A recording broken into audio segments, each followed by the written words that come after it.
have seen beyond the bounds of infinity and drawn down demons from the stars. I have harnessed the shadows that stride from world to world to sow death and madness. Ever since I got the fishing cape, I've fallen apart. I used to have goals, ambitions. I used to be a contender. Now look at me. I have no drive, no direction. I just stumble through the streets with nowhere to go, nowhere to call home. But then, like lightning, an idea struck. I would build a... What do you mean, 300 million? Jesus Christ. Okay, so I need to make some money. That's not a big deal. I remember...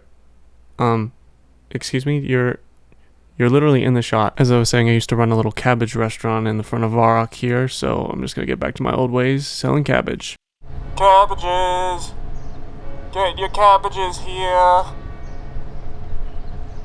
Okay, that's not gonna work. Gotta find a new plan, because I'm certainly not gonna play this game to make money. Fortunately, the Zamorak mage told me of a powerful amulet, lost to time and myth. An amulet that could grant the wearer immense power over matter and magic. It was called the Stone of Azernok. Many have sought this artifact over the ages, but none were successful in finding it. And even if they could find the stone, the surge of evil magical power could very well destroy the wearer's mind. So obviously I was going to go find the amulet, because if you thought I was going to smith 3 million cannonballs, then you're out of your goddamn mind. The search for the amulet was long and arduous. It took me to every corner of Gielinor. Caves, trains, planes, wall hands. But the amulet was in the last place anybody would look. The Blue Moon Inn basement.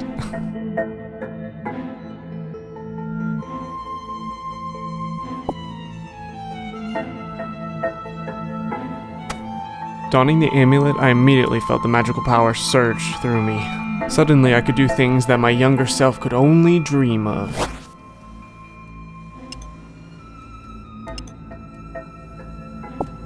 And now with ample funds, I could begin building my dream mansion. Construction started simple: a bedroom to sleep in, place to hang my fishing cape, place for my fat and lazy cat Binks to sleep. But there was a lot on the horizon. I needed some help, so using my new powers, I summoned a demon. I then channeled the stone to build a powerful occult altar and various teleport portals around the home. Some of these portals were tied to my lore, such as the Rising Sun Inn, the Hair of the Dog Inn, and Draenor Manor, for some reason. It was around this time that I noticed that the stone seemed to be doing something weird to my skin, but I couldn't pay attention to that. I was busy building a Zamorak altar, one that closely resembled the one where I first heard of the stone. I also got these sexy robes. Check it out. Cool thing about the stone is it gives me a lot of good advice. Like, I'll be erecting a giant evil obelisk and it'll whisper things like, "They're coming for us, and we need more power." Which is cool because I never really considered that before, you know? At the request of the stone, I built a tower as tall as could possibly be built in a POH instance, and atop it, I built my study, so that I could continue my research and growing my magical knowledge, away from wandering eyes.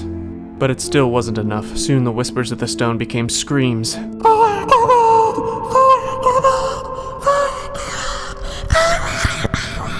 So we sealed away the tower, and our servants began to dig. We would construct a dungeon, so menacing, so maniacal, that nobody would ever be able to get to our secrets. We traveled Gielinor to get all of the vilest, most evil creatures, to make sure that nobody would ever make it to our tower alive. Soon the dungeon was filled with evil. The entire castle was filled with evil. Even our fat and lazy cat Binks was evil now. We learned that our servant was capable of teleporting guests straight into the tower, bypassing the dungeon altogether.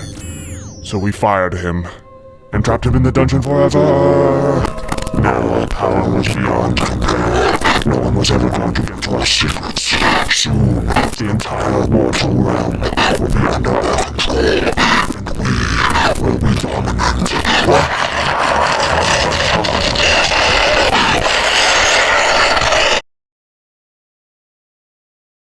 Hey guys, it's Zach. Just wanted to walk you through the dungeon here.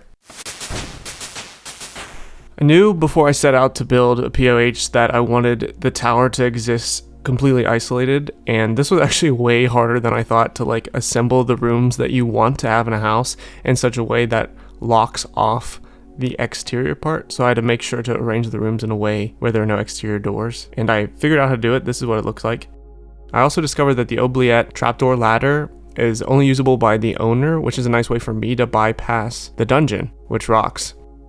So I wanted the dungeon to feel like, a real dungeon. The first thing that I did was put all the skeletons. That's the first area, skeletons. And I like to imagine that they are the ones that captured this creature. So that's this. Another thing that I wanted to make sure the dungeon had was choice, which was sort of hard given the parameters. But here you can see that there's a shorter, more difficult way to go. There's marble doors, a hellhound. The traps are shittier. Way more challenging. Or you can go the long way, which is easier theoretically, easier enemies, less difficult traps, but again, it is longer. So I wanted that choice. I think that makes it a very interesting, more dynamic dungeon. Now there really isn't that much variety in terms of options for the dungeon in a POH, so I put a parlor down here because it adds like a nice kind of mix up, a different kind of room, and it just provides a good place for maybe like a secret meeting or a gang hideout, Now there are 2 pipe corridors that close on both ends. These act as a bit of a reprieve. There's no dangers there, but the doors sometimes do get stuck open, in which case they could be a death trap. This hobgoblin zone in my mind is like a basement storeroom. Like if I could add crates, there would be crates here.